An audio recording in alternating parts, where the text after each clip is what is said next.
This question is from the foundation tier paper. It's from the back end, so it's a little bit more challenging, but we should be able to get through it without any problems. It's all about road safety and energy transfers during collisions.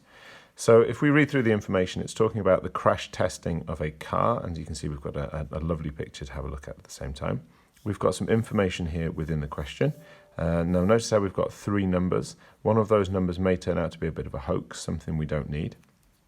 So it's saying that the mass is 1,500 kilograms. We've got an energy of 100,000 joules. We've got a force being applied of 500,000 newtons. Okay. The first question has nothing to do with that. It says, name the energy that the car possesses due to its motion. So moving energy, you should know, this is a knowledge question, is kinetic.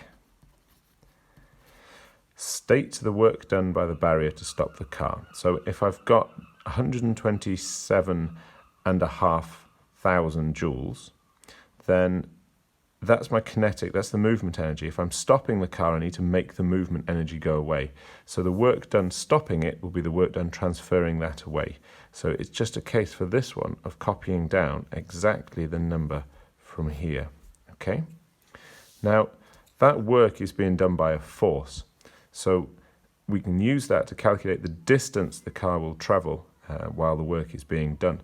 So I take this number from up here again, the energy transferred, the work done.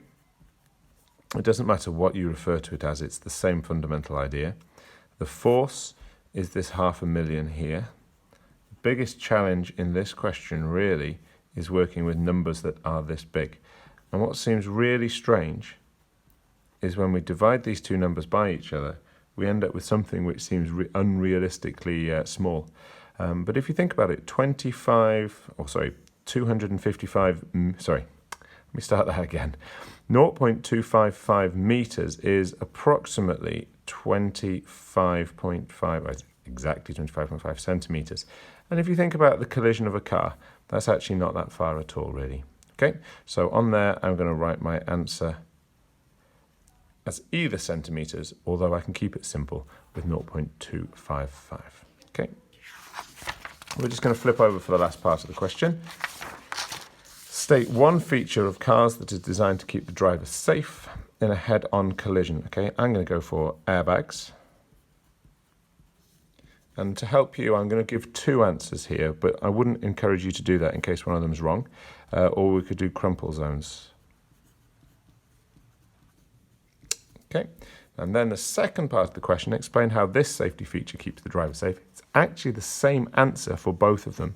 It increases collision time or distance. Both answers work. And that reduces the force.